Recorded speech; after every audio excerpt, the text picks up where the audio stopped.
The first bullet struck Sergeant Donnie ELS in the chest before the rifle's crack even reached them. He stumbled backward into the moss-covered rocks with wide, shocked eyes as blood spread across his tactical vest like wine being poured. Lieutenant Lydia Carter watched him fall and instantly understood they had walked into a killing zone concealed within the forest canopy. Contact from the trees, multiple positions. Staff Sergeant Brooks's warning was interrupted by the second shot, which punched through his helmet with a sound like steel being hammered. He collapsed without making a sound, dead before his body reached the forest floor covered in wet leaves. Then the forest erupted, bullets cracked through branches, tore bark apart, and sent splinters flying like shrapnel. The SEAL team scattered, diving behind trees offering inadequate cover and into depressions too shallow, desperately seeking anything that might stop bullets appearing to come from everywhere and nowhere simultaneously.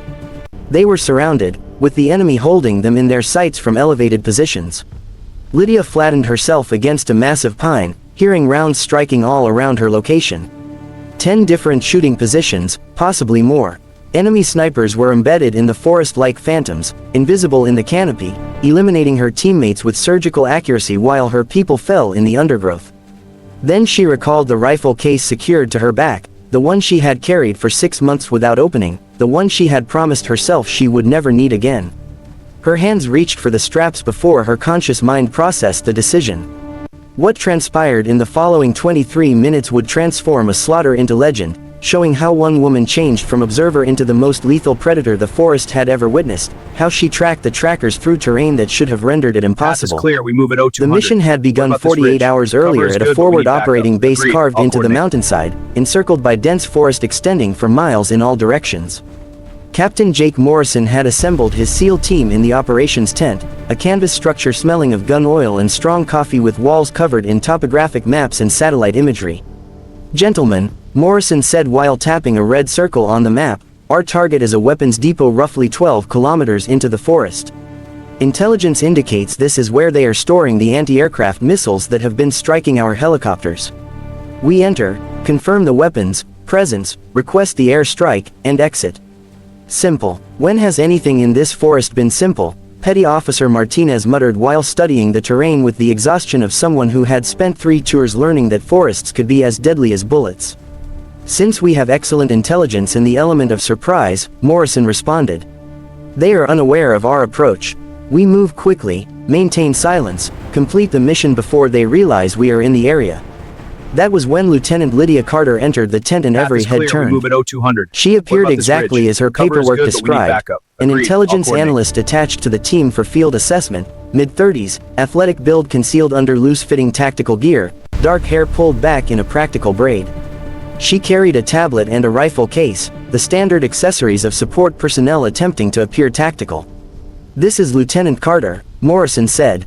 "She will accompany us to evaluate the intelligence gathering process in forest operations. She remains in the rear with communications, observes, and files her reports." "Everyone understand?" A chorus of affirmative responses echoed. Through the tent, though several SEALs exchanged glances that clearly communicated their thoughts about babysitting another desk officer. What none of them knew, what none of them had clearance to know, was that Lydia Carter's intelligence file contained more classified sections than readable text, that she had spent 4 years with a unit that did not officially exist, operating in forests and jungles across 3 continents, that her official designation had been strategic asset for denied environment operations, which was military terminology for someone who goes places they cannot admit going and does things they cannot admit occurred. That she had been one of the most lethal forest warfare specialists the United States military had ever produced, with 38 confirmed eliminations in terrain identical to this before she had abandoned that life and attempted to become something else, someone else. The team departed at 0300 hours. 12 SEALs plus Carter, slipping into the forest under darkness. The trees consumed them immediately, massive pines and oaks that had been growing for centuries with canopies so dense it blocked out the stars, reducing visibility to whatever their night vision could provide. They moved in tactical formation with Martinez on point using his enhanced optics, Morrison commanding from the center, and Carter bringing up the rear with the communication specialist. Professional, quiet, efficient. The forest was alive with sounds. Wind through branches, distant animal calls, the occasional crack of a limb, but nothing suggesting human presence. For the first 6 hours, everything proceeded according to plan. They covered ground quickly, avoided the few trails where they might be spotted, and navigated by GPS through terrain that attempted to confuse their sense of direction. By sunrise, they had traveled 8 kilometers into the forest without incident. "Too easy," Martinez whispered over the radio. "This feels wrong. Stay alert," Morrison replied. "We are 2 hours from the target zone." That was when the forest transformed. The bird calls ceased. The normal ambient noise faded to unsettling silence. Every seal sensed it, the primitive warning that prey receives when predators are near. Martinez raised his fist, signaling halt. The team froze with weapons ready and eyes scanning the canopy where morning light filtered through leaves in shafts that created more shadows than illumination. "Movement," Martinez breathed. "High, 11 o'clock, maybe 50 meters." The bullet caught him in the shoulder, spinning him around and dropping him into a pile of wet leaves. Before anyone could react, the second shot killed Brooks. The third wounded Daniels. The fourth eliminated their radio operator. The ambush was flawless. Enemy snipers had been waiting in elevated positions throughout the canopy, using the forest itself as camouflage, firing from platforms constructed in massive trees that provided both height advantage and concealment. The seals scattered for cover, but cover was relative in a forest where bullets came from above.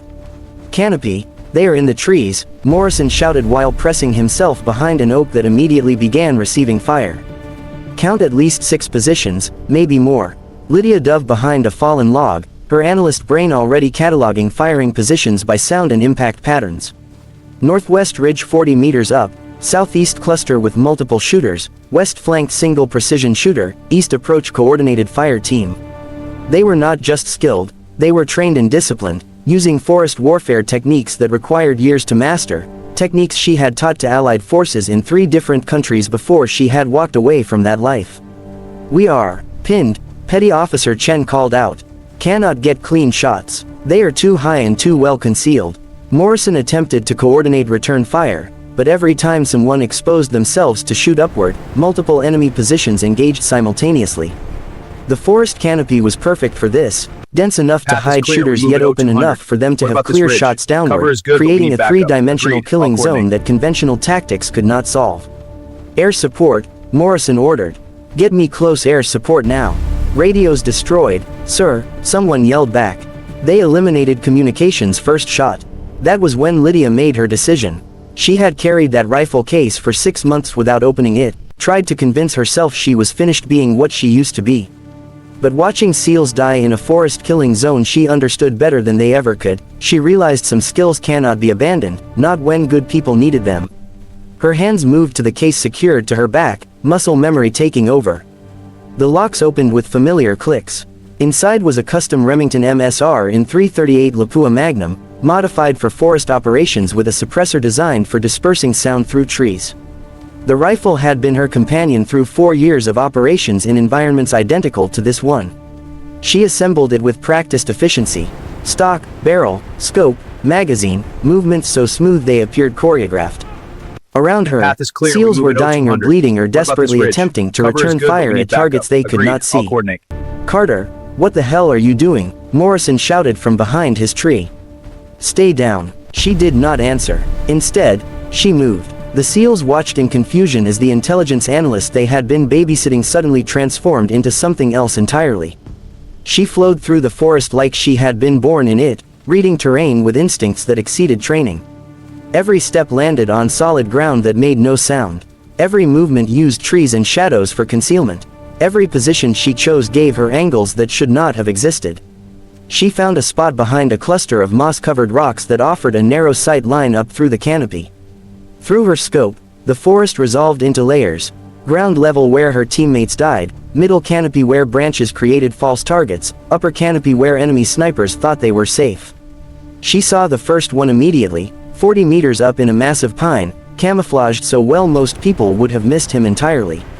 But Lydia had spent 4 years learning to see what forests attempted to hide. Path is clear. We move She saw the unnatural symmetry of his hide position, the slight movement as he shifted weight, the barrel of his rifle creating a line that did not belong in nature's chaos. She calculated the shot in seconds. Distance 42 meters, elevation angle 63 degrees, wind negligible beneath the canopy, target movement minimal. She controlled her breathing, let her heartbeat slow to 55 beats per minute, and squeezed the trigger. The suppressed rifle made a sound like a thick branch breaking. The enemy sniper fell from his position, crashing through branches dead before he hit the ground. "What the?" Chen started to say, but Carter was already moving. She relocated 15 meters to a new position, found her next target, a shooter in an oak tree to the southeast who was drawing a bead on Morrison. 2 shots. First took him in the chest, second was insurance. He fell, his rifle clattering through branches. "Carter's engaging," Martinez yelled while pressing a field dressing to his wounded shoulder. "Holy, she is actually engaging." Morrison watched through his scope as the analyst, who was not an analyst, moved through the forest like a ghost. She did not fight the terrain, she used it. Every tree provided her cover, every shadow concealed her movement, every angle gave her shots at targets she should not have been able to see. This was not luck, this was expertise that went far beyond anything taught in basic training. The third enemy sniper made the mistake of attempting to relocate. He moved along a branch trying to get a better angle on the seals below, and Carter caught the movement. Her bullet found him mid-step and he fell 40 feet through the canopy. "She is hunting them," Daniels whispered while watching Carter work. "She is actually hunting them like they are prey and she is the predator." The fourth and fifth snipers were positioned together, using mutual support to cover each other's blind spots. Professional work. Carter shot the spotter first. Always eliminate the spotter, force the shooter to make decisions alone. Then she waited with predator patience for the shooter to break cover to check on his partner. When he did, her bullet was already in flight. Morrison keyed his radio. "Carter, what the hell are you?" Her voice came back calm and professional. "Someone who knows these forests better than they do. Stay in cover. I am going to flank the western positions." "Flank? How are you going to?" But she was already moving. And what Morrison saw defied everything he thought he knew about forest combat. She climbed, not the fumbling, noisy climb of someone uncomfortable with heights, but the smooth, confident movement of someone who had spent hundreds of hours in forest canopies. She went up a massive pine like she had suction cups on her hands and feet, using branches that looked too thin to support her weight but somehow held. Within 2 minutes she was 30 meters up, moving through the canopy like it was solid ground. The seals below could barely track her movement, just glimpses of tactical gear flashing between leaves, the occasional sound of a branch flexing under her weight. She found the Western sniper team's position and understood immediately why they had been so effective. 3 shooters in a cluster of oaks using interlocking fields of fire that covered every approach from the ground. They had built a platform between trees that gave them stability and concealment, professional work. But they had made one mistake. They were watching the ground, not the canopy behind them. Clear. We move at Carter moved until she was level with their position 20 meters away, concealed behind pine needles and branches.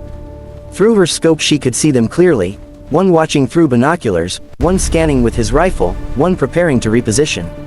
They spoke quietly to each other in a language she recognized but would not reveal.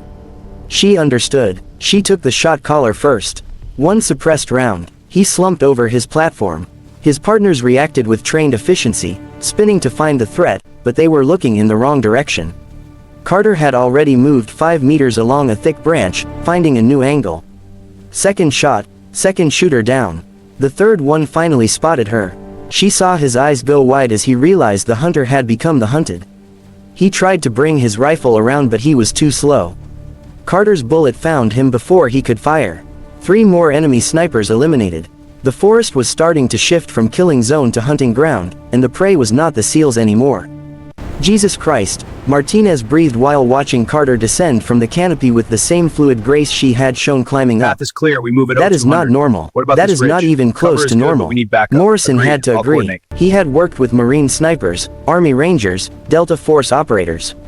He had never seen anything like what he was watching now. Carter moved through the forest like she was part of it, like the trees themselves were helping her, showing her where to go and where to shoot. The remaining enemy snipers were getting nervous. Carter could tell by their behavior patterns: faster movements, less discipline, shots fired without proper target acquisition. Fear was spreading through their ranks as they realized they were being systematically hunted by someone better than them. The 7th sniper tried to escape, climbing down from his position to relocate to ground level. Carter caught him halfway down, exposed on the tree trunk with nowhere to hide. One shot. The 8th and 9th tried coordinated fire, both engaging her last known position simultaneously. But she was not there anymore. She had moved 40 meters north, found a position behind a rocky outcrop, and waited for them to expose themselves. When they did, her bullets found them with mechanical precision. Path is 20 clear. We minutes move it had 0200. elapsed since the What about ambush this ridge? began. Cover is 9 good, but we enemy need snipers backup. eliminated, Agreed. I'll 1 coordinate. left. The 10th was the most dangerous. Carter could tell from his discipline. He had not fired in 5 minutes, had not moved, had not given away his position. He was waiting, patient, professional, the kind of sniper who understood that sometimes the best shot was the one you did not take until the perfect moment. But Carter had been that sniper once. She knew the psychology, the patience, the willingness to wait hours for one perfect shot. And she knew the weakness. Even the most patient sniper had to breathe, had to move eventually, had to give away some sign of their presence. She set a trap. She left her pack in a position that looked like someone taking cover, arranged her jacket to suggest a human form. Then she moved 50 meters away and waited with the same patience the enemy sniper was showing. 15 minutes passed. The forest returned to its natural sounds. Birds calling, wind through branches, the distant rustle of small animals. The seals stayed in cover, watching Carter work, realizing they were seeing something extraordinary. Path is clear. Then the We move it 10th sniper 0200. took the bait. What about this ridge? He fired at her Cover is good, decoy, but we need a backup. perfect shot Agreed. that would I'll have coordinate. killed her if she had actually been there. But she was not, and his muzzle flash gave him away. High northeast, 60 meters up in an oak tree, concealed in a hide so good she had walked past it twice without seeing it. She fired once. The suppressed round traveled 60 meters through dappled forest light, threaded between branches, and found its target with the precision of someone who had made this exact shot hundreds of times in terrain just like this. The 10th sniper fell and the forest went quiet. 23 minutes had elapsed since the ambush began. 10 enemy snipers eliminated, 0 friendly casualties beyond the initial contact. The killing zone had been dismantled by someone who understood forest warfare better than anyone Morrison had ever encountered.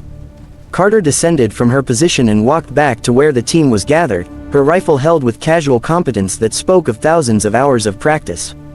The SEALs stared at her like she had just walked out of a legend. "Positions clear," she reported, her voice still carrying that professional calm. Path is "But we clear. need to move it move. 0200. If they had What a about this radio ridge? operator, Cover is good, but we need reinforcements could backup. be inbound." Agreed. I'll coordinate. Morrison stepped forward, his expression mixing awe with anger with confusion. "Lieutenant Carter, you want to explain what the hell just happened?" She met his gaze without flinching. "I did my job, Captain. Kept your team alive so you could complete your mission.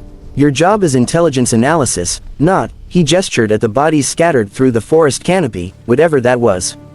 That was professional forest warfare. At a level 1 did not know existed. "Sometimes job descriptions are flexible," she said quietly. "And sometimes people have skills from previous assignments that prove useful." "Ma'am," Martinez spoke up while still holding his wounded shoulder, "I have been doing this for 12 years.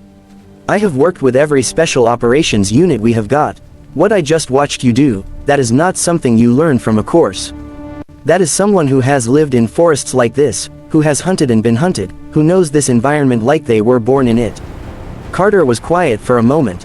"I used to work in denied environment operations, forest specialty. Path is clear. 4 We move years it in 0200. places we were not What about this supposed to ridge? be, Cover is doing good, but things we that need do not backup. make it Agreed. into I'll reports. I thought I was done with that life. Thought I could just analyze intelligence and file reports and never have to pull a trigger again. But," Morrison prompted, "but watching your people die in an environment I understand better than they do," she shook her head. "I could not just sit there, not when I could do something about it." Daniels, nursing his wounded leg, said what everyone was thinking. "You just saved all our lives. Whatever you used to do, whatever you are now, I am grateful you were here." Morrison studied her for a long moment, then made a decision. "The mission continues. We are 2 hours from target. Carter, you are now on point with tactical leadership. Everyone clear. If this forest has more surprises, I want the person who knows it best leading the way." The team reorganized quickly, treating wounds, redistributing ammunition, adapting to their new reality. The analyst they had been protecting was now their best chance of survival. For the next 4 hours, Carter led them through the forest like she had a map only she Path is could see. clear. We move it 0200. She read the What about terrain this with ridge? instincts that Cover is went good, beyond but we need training, backup. knowing Agreed. which I'll paths were coordinate. safe, which areas to avoid, where enemy forces might have secondary positions. She moved them through the densest parts of the forest where observation from above was impossible, along ridgelines that offered both speed and concealment, through stream beds that masked their noise and trail. The weapons depot was exactly where intelligence said it would be, a camouflaged structure built into a hillside, surrounded by secondary positions and guard posts. But Carter had already identified 3 guard positions that were not on any intelligence report, using her understanding of forest warfare to predict where she would place sentries if this were her facility. 6 guards visible, Morrison whispered while watching through his scope. Probably more inside. 8 guards total, Carter corrected quietly. 2 more in concealed positions northwest and southeast, and there is a sniper nest in that tall pine 300 meters north, 1 shooter watching the approaches.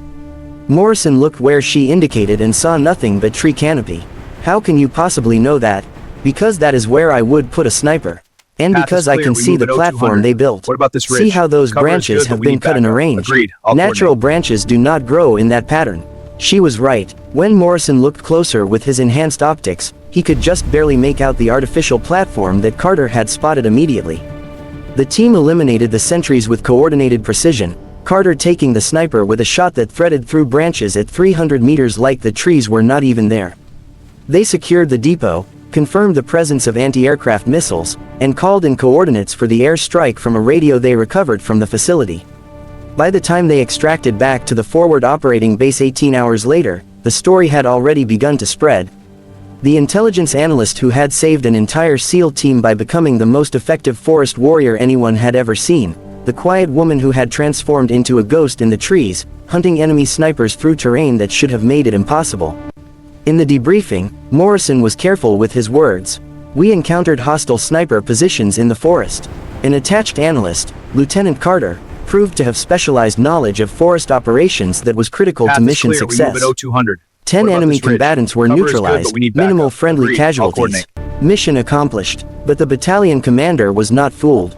Colonel Hayes had been doing this too long not to read between lines. After the official debrief, he called Carter into his office alone. Lieutenant, he said while studying her personnel file on his computer screen, your record has more redacted sections than I have ever seen. Your previous assignments are classified at levels I do not even have access to, but after hearing Morrison's report and talking to his team, I have a pretty good idea what you used to do.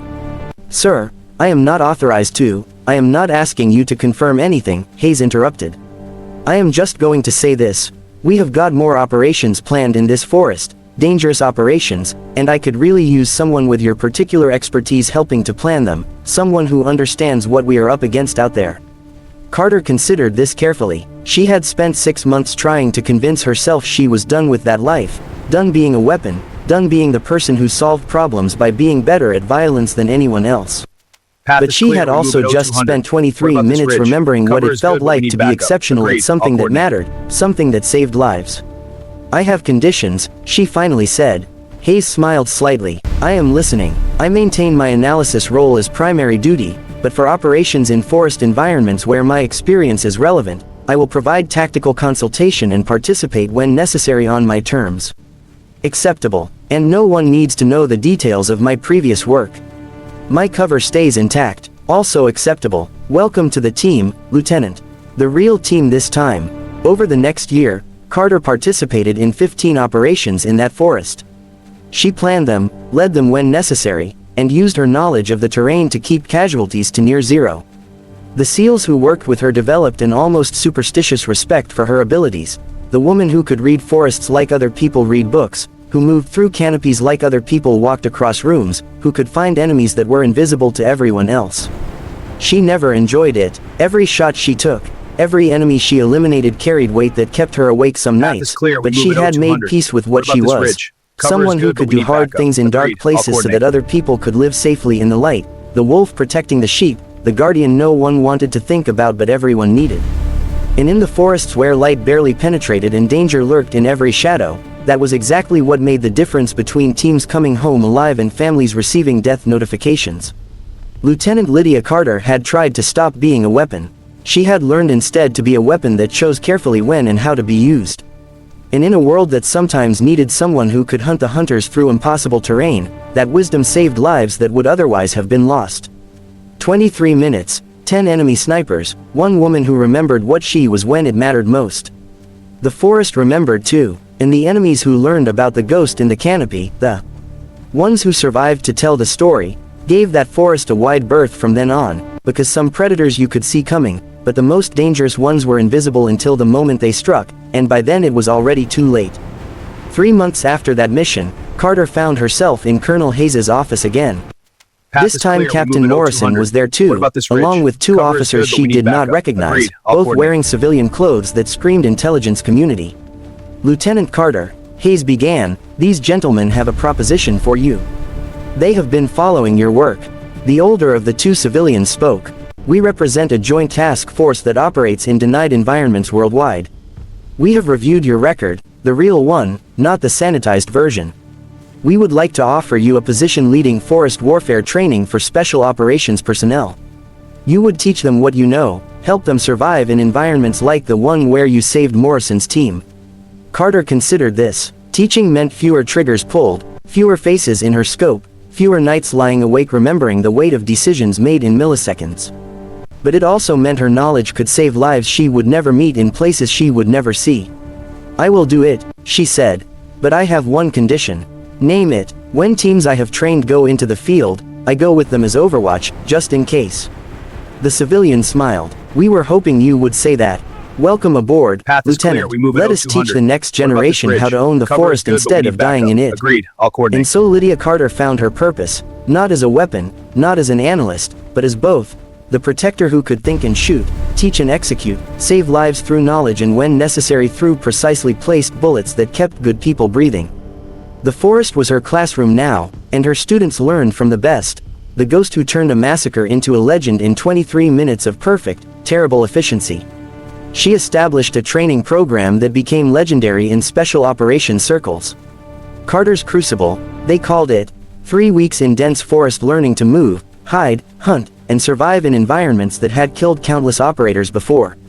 Her students learned to read terrain the way she did, to see what forests tried to hide, to become part of the environment instead of fighting against it. But more importantly, they learned the mindset, the patience, the willingness to wait hours for the right moment, the discipline to take only shots that mattered, the wisdom to know when violence was necessary and when it was not. Morrison attended her first training course as an observer. Watching her teach, he finally understood what made her exceptional. It was not just her skills with a rifle or her ability to move through canopies. It was the way she understood the complete picture. Tactics, psychology, terrain, weather, enemy behavior patterns, and how all of it interconnected in ways most people never saw. "She does not just teach shooting," he told Hayes afterward. "She teaches people how to think like the forest itself, how to become something that belongs there instead of something that is invading it. That is why she is so effective." Over the years, hundreds of operators passed through Carter's program. Many of them owed their lives to lessons she had taught. How to spot sniper hides that look like natural formations, how to move through canopies without announcing your presence, how to read the forest's mood and adapt accordingly. And when her students faced situations like the one that had nearly killed Morrison's team, they survived. They thrived because they had learned from someone who had mastered an environment most people would never understand. On a crisp autumn morning 5 years after that fateful mission, Carter stood at the forest's edge with her latest class of operators. They watched her with the same reverence that Morrison's team had developed, the respect born from knowing she could do things they could not imagine. "The forest is not your enemy," she told them, her voice carrying the quiet authority of someone who had proven every word she spoke. "It is your ally if you know how to listen to it. Today you will learn that language, and that language will save your life someday." She led them into the canopy and the forest swallowed them like it had swallowed her so many times before. But this time she was teaching others to survive in it, to master it, to become the predators instead of the prey. Lieutenant Lydia Carter never sought recognition, never wanted medals or promotions or public acknowledgement. She just wanted to keep good people alive in dangerous places. And in that quiet, unglamorous mission, she succeeded beyond anyone's expectations. The ghost in the canopy, the teacher in the forest, the weapon that chose carefully when to be used. 23 minutes had made her a legend, but the years that followed proved she was something more important than legendary. She was necessary, and in a world where forests still hid dangers and good people still needed protecting, that necessity would never fade. What about this ridge? The wolf protecting the sheep, forever watchful, forever ready, forever teaching the next generation how to survive in shadows where light barely reached and death waited in the branches above.